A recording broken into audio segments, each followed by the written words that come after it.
আসসালামু আলাইকুম আরহামতুল্লাহি অবরকাতুহ।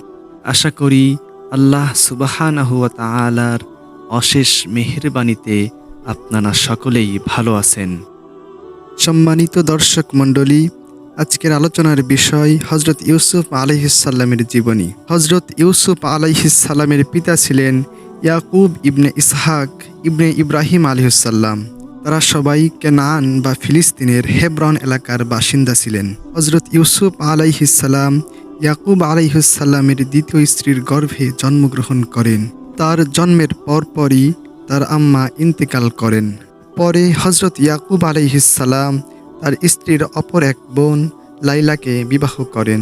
হজরত ইউসুফ আলাইহিসসালামের সাথে মিশরে পুনর্মিলনের সময় ইনি মা হিসাবে সেখানে পিতার সঙ্গে উপস্থিত ছিলেন।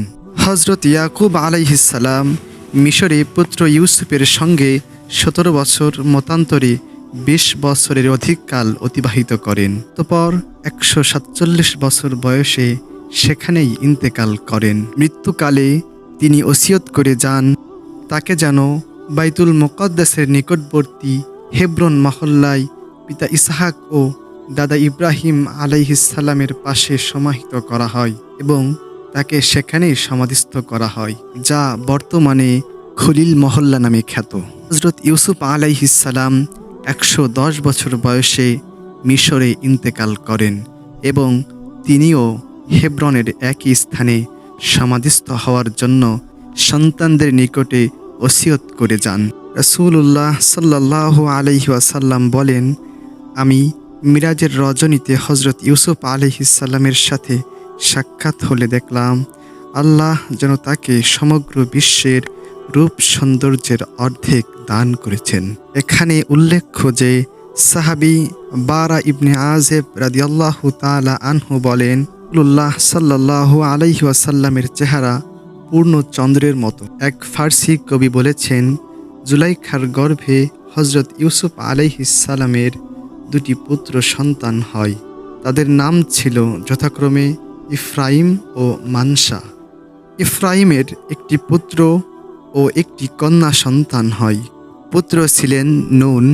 তার পুত্র হজরত ইউসা আলাইহিসসালাম পরবর্তীতে নবী হন এবং হজরত ইউসুফ আলাইহিসসালামের কন্যা ছিলেন লাইয়া অথবা রাক্ষা।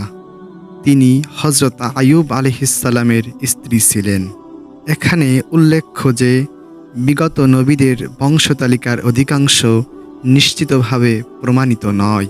এ ব্যাপারে আল্লাহ সর্বাধিক জ্ঞানী।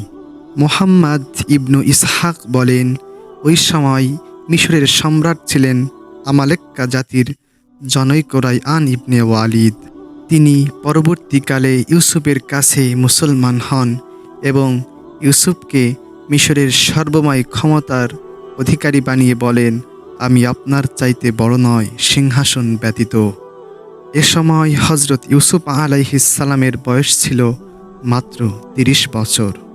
ইউসুফ আলাইহিসসালামের কাহিনীতে মিশরে যুগ যুগ ধরে রাজত্বকারী ফেরাউন রাজাদের কোনো উল্লেখ না থাকায় অনেকে প্রমাণ করেন যে ওই সময় হাকসুস রাজারা ফেরাউনদের হটিয়ে মিশর দখল করেন এবং 200 বছর যাবৎ তারা সেখানে রাজত্ব করেন, যা ছিল হজরত ঈসা আলাইহিসসালামের আবির্ভাবের প্রায় 2000 বছর পূর্বের ঘটনা। ইউসুফের কাহিনীতে একথা পূর্ণভাবে প্রতিভাত হয়েছে যে আল্লাহ পাক তার প্রিয় বান্দাদেরকেই পরিণামে বিজয়ী করেন। এ বিজয় তো আখিরাতে অবশ্যই, তবে দুনিয়াতেও হতে পারে। আল্লাহর কৌশল বান্দা বুঝতে পারে না, যদিও অবশেষে আল্লাহর কৌশলই বিজয়ী হয়। যেমন অন্ধকূপে নিক্ষেপ করে অতঃপর বিদেশি কাফেলার কাছে কৃতদাস হিসাবে বিক্রি করে দিয়ে ইউসুফের ভাইরা নিশ্চিন্ত হয়ে ভেবেছিল যে আপদ গেল, কিন্তু আল্লাহ তার নিজস্ব কৌশলে ইউসুফকে দেশের সর্বোচ্চ পদে আসীন করলেন এবং ভাইদেরকে হজরত ইউসুফের কাছে আনিয়ে অপরাধ স্বীকারে বাধ্য করলেন, যেটা ইউসুফ নিজে কখনোই পারতেন না। সর্বাবস্থায় আল্লাহর উপরে ভরসা করা ও সুন্দরভাবে ধৈর্য ধারণ করাই হলো আল্লাহর প্রিয় বান্দাদের বৈশিষ্ট্য। সেজন্যই দেখা গেছে যে হজরত ইউসুফ আলাইহিসসালাম জেলে গিয়েও সর্বদা আল্লাহর উপরে ভরসা করেছেন এবং সুন্দরভাবে ধৈর্য ধারণ করেছেন।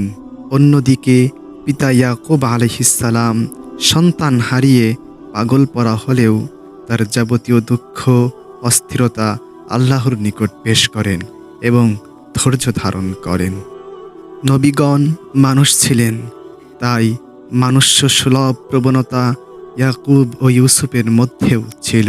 ইউসুফের শোকে ইয়াকুবের বিরহ বেদনা এবং আজিজের গৃহে চরিত্র বাঁচানো কঠিন হবে বিবেচনায় ইউসুফের কারাগারকে বেছে নেওয়ার আগ্রহ প্রকাশের মধ্যে উপরোক্ত দুর্বলতার প্রমাণ ফুটে ওঠে। কিন্তু তারা সর্বাবস্থায় আল্লাহর প্রতি অবিচল থাকার কারণে আল্লাহর অনুগ্রহে নিষ্পাপ থাকেন। বস্তুত আল্লাহ তার প্রত্যেক তাকওয়াশীল বান্দার প্রতি একরূপে অনুগ্রহ করে থাকেন।